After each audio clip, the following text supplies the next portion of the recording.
നമുക്കിന്ന് നാരങ്ങ ഉണക്കി എങ്ങനെ അച്ചാറിടുന്നതെന്ന് കാണിക്കാവേ.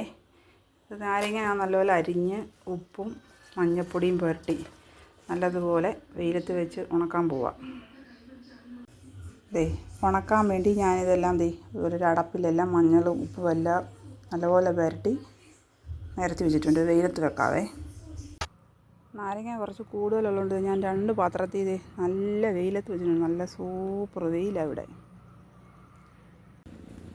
നമ്മുടെ നാരങ്ങ ഒന്ന് ഉണങ്ങി 2 ദിവസത്തെ വെയിൽ കൊണ്ടൊന്ന് സെറ്റായിട്ടുണ്ട്. ഇനിയിപ്പം നമുക്ക് അച്ചാറിടാം. ചൂടായ ഉള്ളിയിലോട്ട് ഇനി കുറച്ച് നല്ലെണ്ണ ആദ്യം ഒഴിച്ച് കൊടുക്കാവേ. കടുക് പൊട്ടി കഴിഞ്ഞ് കഴിയുമ്പോഴത്തേക്ക് നമുക്ക് വെളുത്തുള്ളി, കുറച്ച് കറിവേപ്പില, ഈ വെളുത്തുള്ളിയൊക്കെ വഴന്ന് വന്നിട്ടുണ്ട്. ഇനി തീ കുറച്ച് വെച്ചിട്ട് മുളക് പൊടികളൊക്കെ ചേർക്കാം. മുളക് പൊടി, മഞ്ഞൾപ്പൊടി,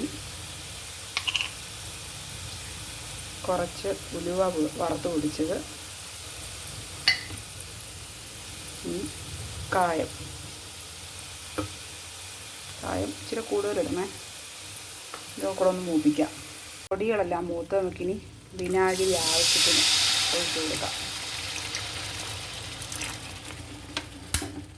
കുറച്ച് കൂടെ ചേർത്ത് കൊടുക്കാം.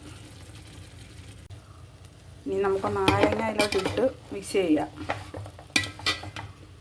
നമ്മുടെ നാരങ്ങ ഉണക്കിയ അച്ചാറാണ്. പ്രത്യേകം പറയുക, നമ്മൾ 2 ദിവസം വെയിലത്ത് വെച്ച് ഉണക്കിയിട്ടാണ് ഈ അച്ചാറിടുന്നത്. ഇത് ഞാൻ 1 മാസം കഴിഞ്ഞ് ഞാൻ അഴിച്ച് കാണിക്കാം. ഇത് നല്ല സെറ്റായിട്ട് അലുത്തിരിക്കുന്നത്. അപ്പം ഇനി അതിലോട്ടൊരു ശകല ശർക്കരപ്പൊടിയും കൂടി ചേർക്കുവാണേ.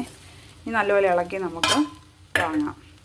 ഭരണിയിലാക്കി മുറുക്കി അടച്ച് വെച്ച് കഴിഞ്ഞ് എടുക്കുന്നത് ഞാൻ കാണിച്ചു തരാം. അപ്പോൾ ഇത്രയേ ഉള്ളൂ നമ്മുടെ നാരങ്ങ അച്ചാർ ഉണക്കിയിട്ടേക്കുന്ന. ഒരു 2 മാസം കഴിഞ്ഞേ ഇത് ഉപയോഗിക്കാൻ എടുക്കാവുള്ളൂ.